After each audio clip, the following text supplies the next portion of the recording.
Hi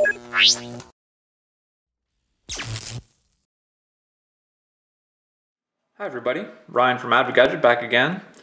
Today with a full review of the Elephone Pioneer P7000. This phone is probably one of the most hotly anticipated phones this year, primarily because Elephone did a fantastic job marketing the thing before it launched. They had a series of pre-sales for a handful of weeks where you could get the phone regularly priced $230 US for $160 US. The problem was, A, the stores that they gave it to only had 10 to 15 units at a time, and those sold out in seconds. And B, when it came around to it, they didn't end up actually shipping the phones out to the stores. This was a huge disaster. But here it is. We're in middle of July now. I got the phone about 2 weeks ago, which was a further month or so after it was supposed to have launched. But we'll give you the quick rundown. I gotta say, I really didn't want to like this phone with all the marketing hype and all the screw-ups and the pre-sales. I was really expecting it to come in and just be a complete flub. The problem is, it's kind of a nice phone. I really do kind of like it. Looking at the phone, it's got really nice styling. The metal edges along the sides here feel really nice. You know, it's pretty well machined here. I've managed to already scratch mine a little bit down on the bottom, which I don't know if you can see or not, but yeah, you can kind of see a little bit there. The fit and finish is really nice, and it just performs well. The battery life's great. But what I will do is I will give you the full review in parts. But overall, I gotta say, I do like it.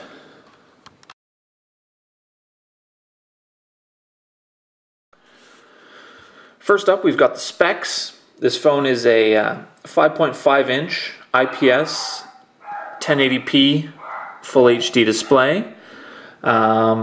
It's a dual SIM card, dual standby, which means what you've got is you can put 2 SIMs in it, and you can see here, let's zoom in. Whoop. It takes a standard SIM, goes right here, and a micro SIM goes right here.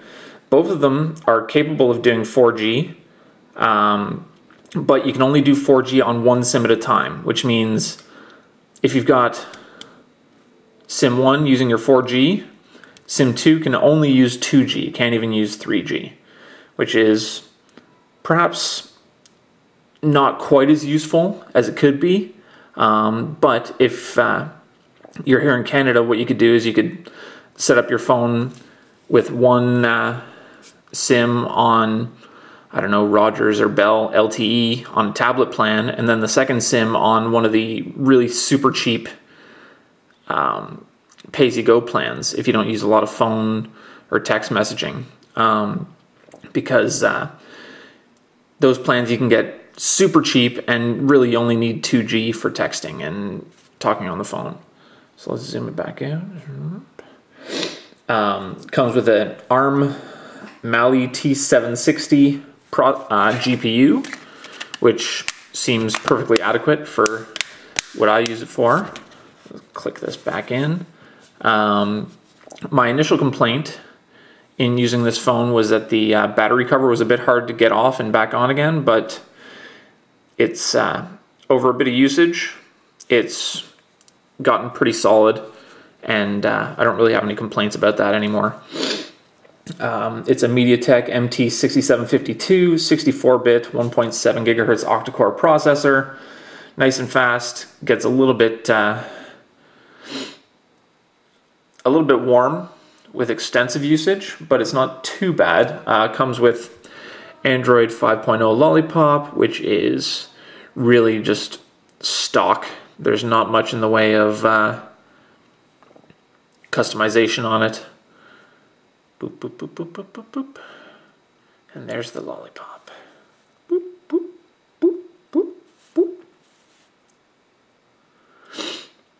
3 gigabytes of RAM, 16 gigabytes of ROM.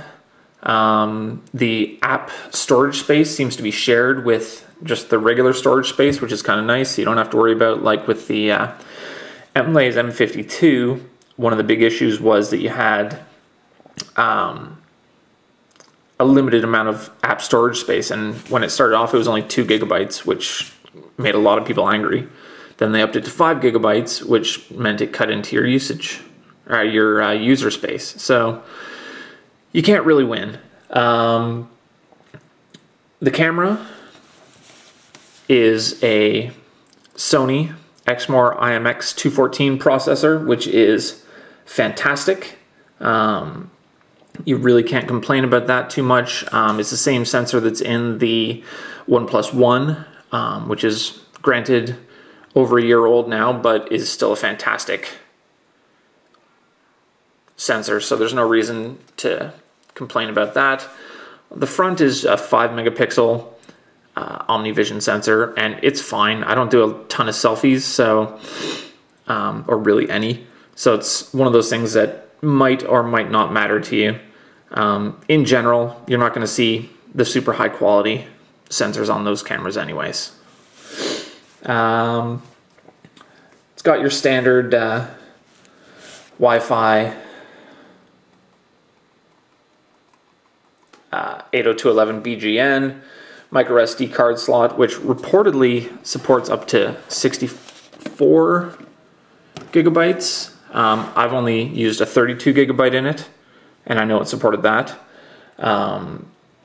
It's got a fancy schmancy home button here, which lights up. You can't really see it. Oh, there we go. And that also doubles as the LED notification. So it lights up there, but it also, when you have a message or an incoming notification, it lights up different colors, and that's also customizable. You can choose what color you want. The back and menu buttons are capacitive. The problem is they're not labeled. So there's, you know, they're sort of about halfway in there, but you can't see exactly where. It's a little bit frustrating. 3450 milliamp hour battery, which is fantastic and huge. Honestly, with battery life, I never had any complaints at all. I'm not a heavy user, but the amount that I did use the phone, it was still probably about 30% battery left at the end of the day. And I did a YouTube battery test on it, which is my standard test where I just start up YouTube and have it play tabletop for hours and hours. And I got 6.5 hours of YouTube playback in Wi-Fi mode, which is pretty impressive.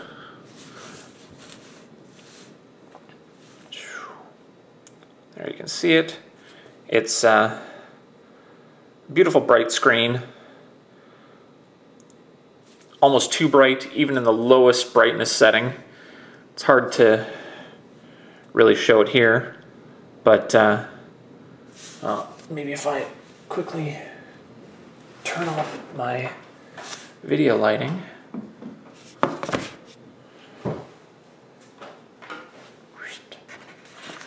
Can we see it? No, not really. My camera's set to auto expose there. But take my word for it, if my word means anything, even at the lowest brightness setting, if you're reading the phone at night, it is exceedingly dark, exceedingly bright, almost too bright. What else? So that's sort of the basic quick rundown of the specs and quick usage. I will come back with my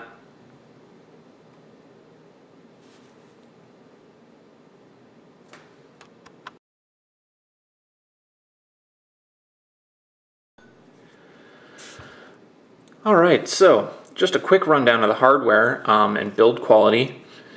It came with a tempered glass screen protector, which is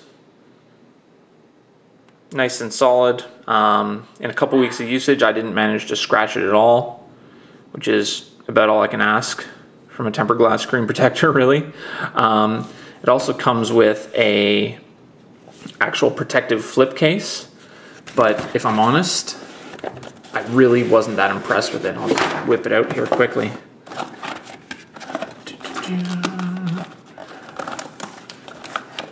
In my experience, it just didn't fit that great.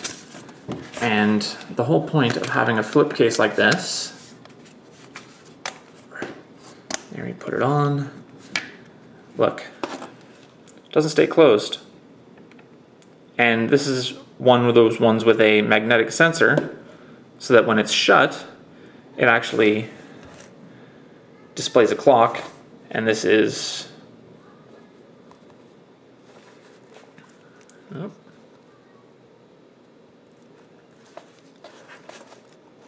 Boop. See, it's already showing how buggy it is. When you close it, there, you've got also music controls. But if I'm being honest, I did not find this all that impressive at all. And the whole point is that it's supposed to automatically lock the screen when it closes.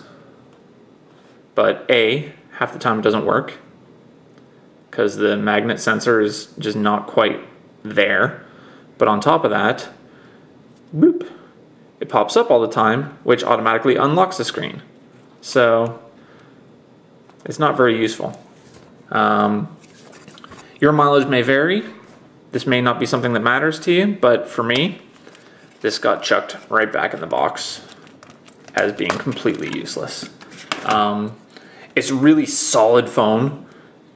If you hold one in your hand, you know what I mean. It's heavy, but I mean, it's got a metal frame and it's got that big battery in there as well. So you should know what you're getting into here anyways. And part of that solidity is it feels really nice in your hand. It feels solid. It feels really well built. Fits nicely in my hand, but I've got big hands. I'm 6'2". The only real issue I had with it was this back battery cover, which has sort of a metallic finish to it, is actually just plastic.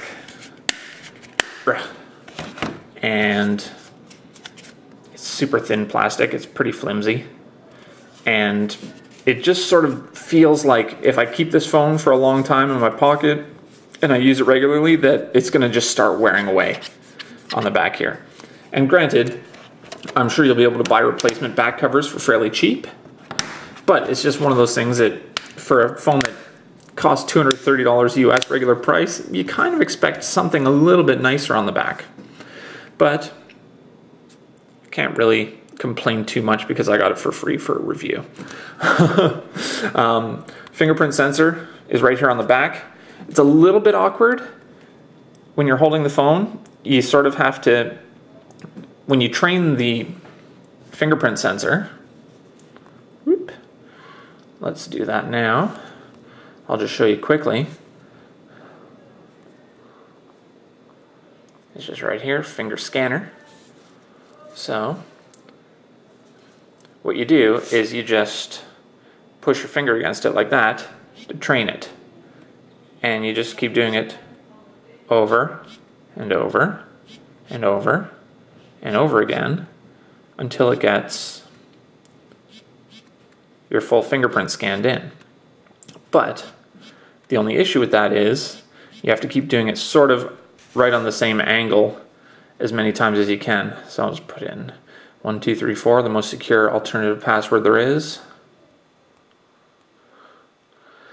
And then anytime you want to get it to recognize, or for example right here, to get back into it, you have to put it back in.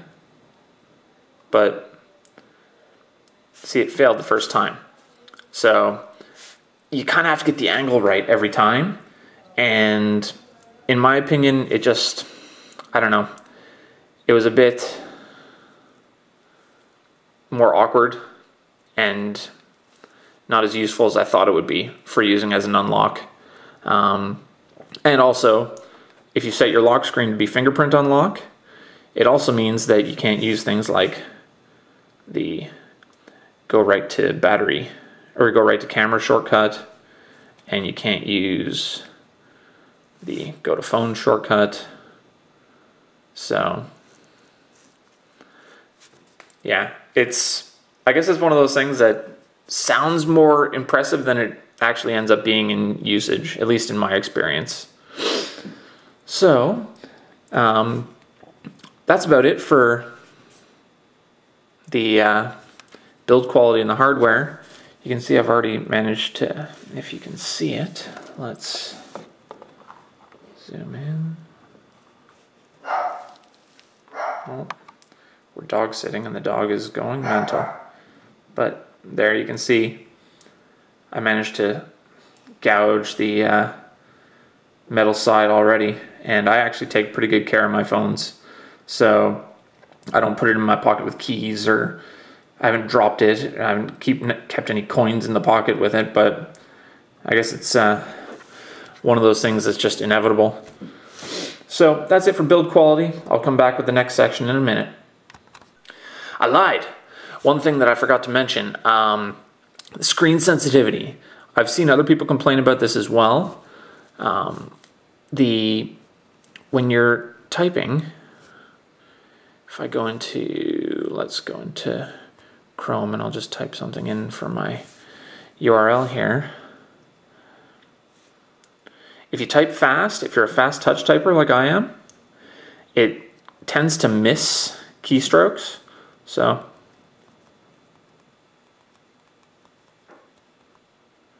oh, well, there it actually seems to be catching up. So I've actually upgraded the firmware because I normally do swipe typing. But when I first started using it, I really noticed, oh yeah, see, there I typed in, this is me typing space vary, and it missed the space and it missed the R. So yeah, you sort of have to pay attention to your typing.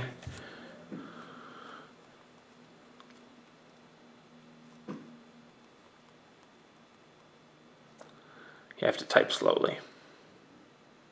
And even then, I'm not very accurate. Writing slowly, I the key. The volume is the other thing that I forgot about. The speakers on this are not loud. And it is really quite frustrating. The total volume output really leaves a lot to be desired. And granted, you're not going to use this thing as a boombox anyways.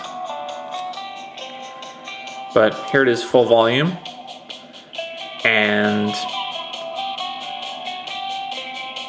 it's fine for quiet environments where there's nothing else going on. But if you're, for example, in the shower and you want to listen to music while you're in the shower, forget about it. And this is actually something that I've done quite a bit with other phones without any problem, and this phone you can't hear anything at all. And unfortunately that also translates as well into ringtones and notification tones. So the number of times where I'm out in public, and I'm not talking about being at a concert or being at some loud event, I'm just out walking down the street and totally miss a call because my phone's in my pocket and I can't hear it. Likewise, any messages, any notifications, and add to that, the vibration is weak, so you don't even feel the phone vibrating in your pocket either. So that is now it for the hardware.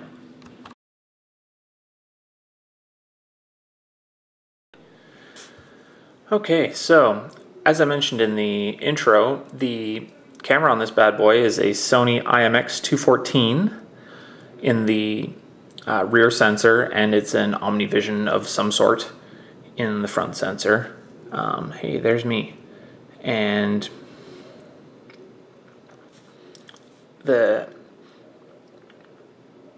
OmniVision sensor is fine. I don't do really any selfies at all, so I think I've used it maybe once or twice.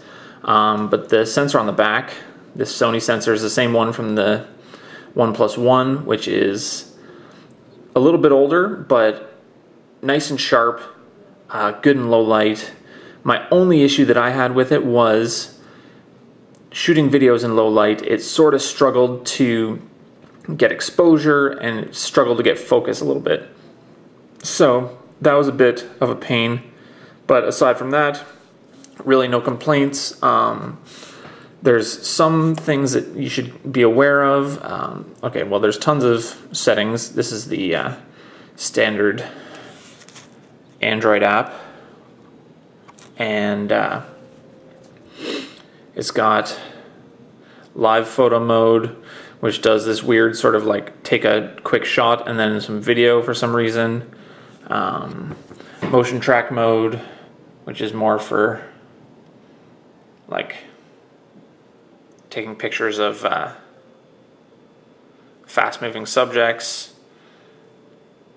Face beauty mode, which sort of does some weird face smoothing and blurring. Panorama mode, and then this shoot around the object mode, which was like, I guess, a little bit of a cute gimmick. I'll just do it here. Boop. Boop, boop, boop, boop, boop, boop, boop, boop, boop, boop. It allows you to do sort of like almost like a 3D model. So you can see. I don't really know what practical use this would have, but I'm sure someone more creative than me could come up with something. Frankly, it just felt a bit gimmicky. HDR mode works just fine. What you really do want to be careful of, though, is when you have the zero shutter delay and anti-shake modes. Zero shutter delay is great because it takes pictures quick, boom, and it takes it, which is great, especially if you got small kids taking pictures of them. And it's fine if you're just posting them on Facebook or elsewhere online and you don't really care about printing them or a ton of detail. But if you're a bit of a sort of camera geek, then you probably want to, here, I'll just,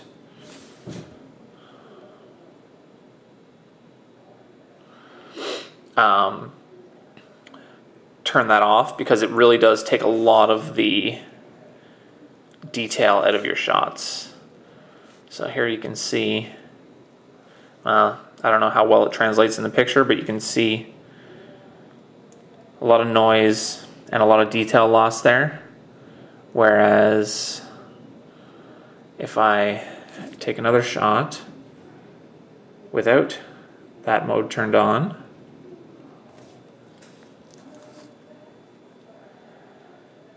yeah, see, now it's struggling to focus. Let's try one more time. But trust me, in my I'll show samples in my written review, which are coming up shortly. You can really, you can really see where it loses detail. Let's see if we can. Yeah, see, that's too far in the background. At any rate, I'll show it in my written review. I've got some good samples to show there. Aside from that, yeah, no complaints. The flash isn't super bright. The flash has a mode. The flash has a bit of a sort of a skin tone to it, so shots tend to come out a little bit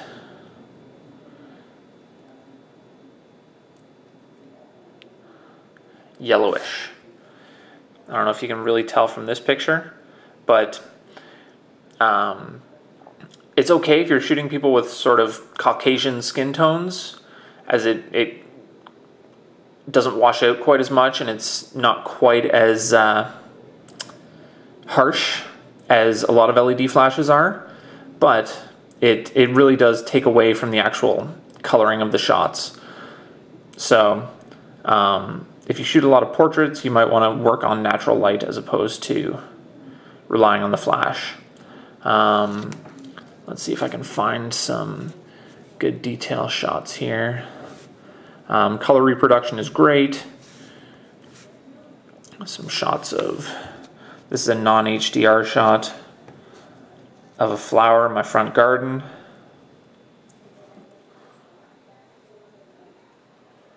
Fantastic detail. Really just quite impressive. So yeah, I mean, coming from really crappy OmniVision sensors to this, it's definitely a breath of fresh air. And okay, sure, it's not quite what you're going to see in your Samsungs or your iPhones that are costing $700, $800, $900, but at the same time, you're still seeing a marked improvement in this low-end, low mid-range camera, or low mid-range phone for a camera. All right, so that's it for camera. See you for the next section.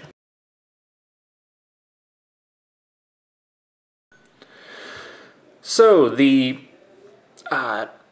network connectivity, I really haven't had any issues at all. It gets good Wi-Fi signal. I get pretty solid 3G signal and 4G signal just about anywhere I go. No complaints about speed. On 4G, I think I hit up around 95, 100 megabits per second on the fastest 4G connection that I had. And yeah, it's brilliant. No drop calls. Audio quality is so-so on calls. Again, the volume's not great. So even on the headset, or if you plug in a headphone, it's not the best. So I sort of struggle with that a little bit. But for the most part, yeah, no real complaints there. And yeah, I mean, text messages, they go through like you'd expect them to. No issues with messages failing to send or anything along those lines, and likewise no Wi-Fi disconnects like some of these phones are prone to. Even though it's got the sticker antennas, I don't really have any complaints there at all.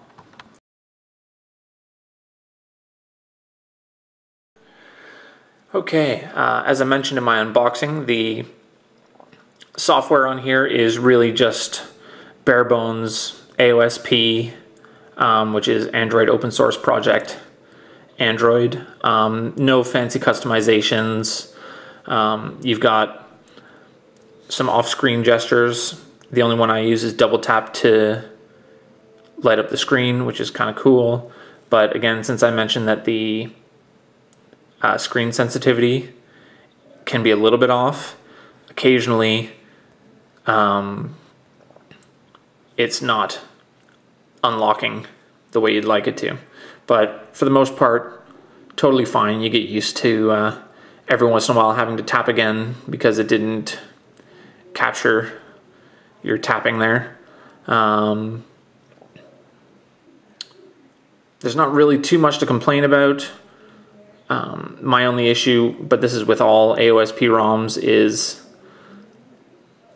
this. You can set ring volume, and you can set alarm volume. But you can't set the media volume without actually being in some sort of playing media. So here I can play my media and change the volume, but you can't actually change it without having something playing. The solution to this is to install Exposed Framework, and the beta for Lollipop 5.0 does work with this, and Elephone also handily gives directions on how to root the phone in their forums, which are at bbs.elephone.hk. So that's cool that they support that. It doesn't break OTA updates. And yeah, so there's exposed framework. You can add in all kinds of different modules. Gravity Box is the one I use, which has a ton of different customizations. But yeah, that's about it. So really, there's so few customizations here that there's not really much point spending too much time on it. The exposed framework lets you customize a little bit more, and the fact that it is completely stock means that you don't have to worry about exposed clashing with anything, like it would with the K3 Note maybe on a few things. But aside from that, yeah, there's not too much to talk about here. Except for one thing that I forgot, Adoy. The one part of the big marketing push with this phone when it first came out was Elephone promising that they'd be releasing all kinds of different flavors of ROMs for this, so that you'd be seeing MIUI, you'd be seeing Vibe UI, you'd be seeing CyanogenMod. And they seem to be working on that a little bit, but CyanogenMod at the moment is still just in beta. The fingerprint sensor doesn't even work for it. Same with Vibe UI. So, and I don't recall seeing MIUI or FlyMe or any of these other ones that I've never used before. So I'm not really sure that's actually going to come to fruition completely. Elephone has a history of releasing a phone, making big promises about firmware upgrades and maintenance and OTA and all this stuff, and then they sort of abandon it down the line. So, and I'm not talking like in a year, I'm talking in 2-3 months, sometimes less. So we'll see. There hasn't been an update to this firmware in coming up on a month now, I think. Let's see, the version I have now is 0617, and we are just in the middle of July now. Well, 3 weeks later, and nothing new since. Yeah, they're sort of focusing on the P8000 now, which has yet to ship out, I don't think. So that's a bit frustrating for some users, but luckily the stock firmware is actually pretty good and not really that buggy. I was hoping they'd release a version, a new update to help fix some of the screen sensitivity issues, but so far nothing. Sadly, we shall see what comes soon.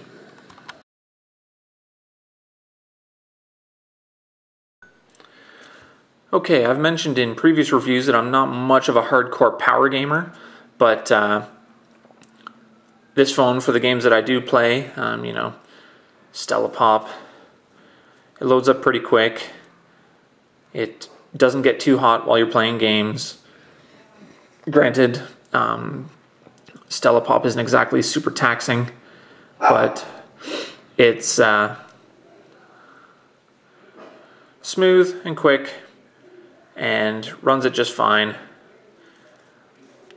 One game that I have been playing a lot of the last couple days is CSR Racing, which is just a little drag racing game. I'll just do a few pops here and then I'll... So you see it's nice and snappy, and the stock Android is nice and responsive. No real lag issues that I ever ran into. So you can see there's a lot going on the screen here, and it's still chugging along just fine. CSR Racing, we'll load that up. And I loaded up Asphalt 8 as well, but I've since uninstalled it because it takes up 2 gigs of space. But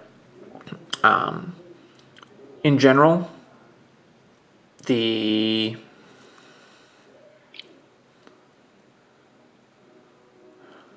don't want to do that.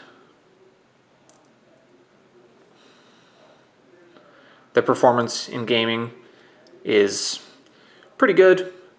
No real complaints. This is, your standard MediaTek MT6752 device. It does what it says it's going to do. So we'll just run a quick race here.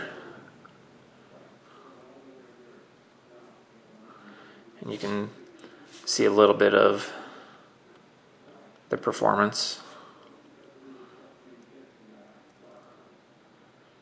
It looks nice. Doesn't really get too hot. And one thing I noticed with the B-Touch 2 is that after about 20 minutes of playing this game, the CPU temperature jumped up to about 45 degrees. And here I've had this screen on, and I was just playing games a little bit, and it's sitting at a pretty steady 35 degrees. Now, I don't know if that means that they're throttling the CPU to keep the temperature low, but if they are, that's not a bad idea, because it also saves battery life to keep the battery below a certain temperature threshold. I've never seen it go above maybe 36 degrees, 37 degrees, whereas I hit 42, 43 degrees on my B-Touch 2. So overall performance is great. It's really nice and responsive, aside from the few issues where it seems to have missed keystrokes, but that's more of a screen sensitivity issue than something related to performance or lag. I don't see the same sort of lack of responsiveness as I do with the K3 Note when I'm loading stuff up. It's definitely a lot quicker. And that might just be the 3 gigs of RAM versus 2 gigs of RAM. It could be the fact that this is stock Android. The only thing is, Antutu, if you're a benchmark snob, on this bad boy, I think I clocked in at about 43,000. I don't have my latest score up, but yeah, it scored a bit low, and I have a feeling it's just because this is absolute bare bones stock AOSP, completely unoptimized for the hardware. So whether or not they'll actually release a new version that's optimized, we'll see. But again, day-to-day usage, the difference between 43,000 Antutu score and 47,000 Antutu score is just about negligible. In day-to-day usage, I couldn't tell the difference really, other than a few little laggy bits on, well, on the K3 Note, I actually saw more lag and it scored higher on Antutu. So take that as you will. And yeah, that's about it for performance, I think. So coming up next, we'll just have the final thoughts.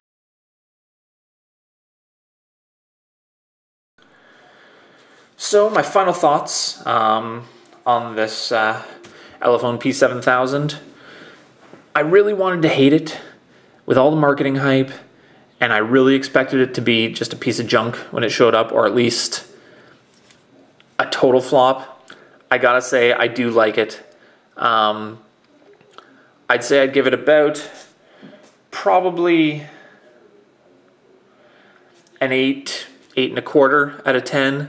I'd put it ahead of the K3 Note in terms of build quality and day-to-day usage, in terms of performance, and especially in ease of upgrading if there's ever any firmware upgrades, ease of rooting, ease of customizing, the lack of a need to debloat the stupid thing. The only real complaints I have are the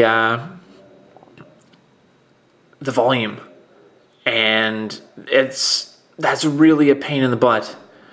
But otherwise, it's a really nice phone, and I think it's definitely, if you're someone who's not into tweaking your phones a lot, and you don't want to deal with the hassle of mistranslations into from Chinese to English, and you don't want to have to deal with removing all these Chinese apps and bloatware and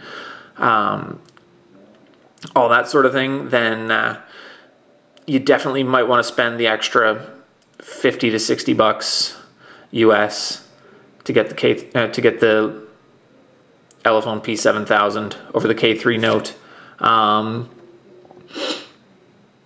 But aside from that, yeah, I think that's I've talked your ear off quite enough for today. So if you've got any questions, feel free to ask. If you hated it, please, constructive criticism is always accepted. But thanks for listening, if you made it all the way through. And if you didn't, well, then you're not seeing this anyways, so suck it. Thanks for tuning in, everybody. Please subscribe. Please watch the next video.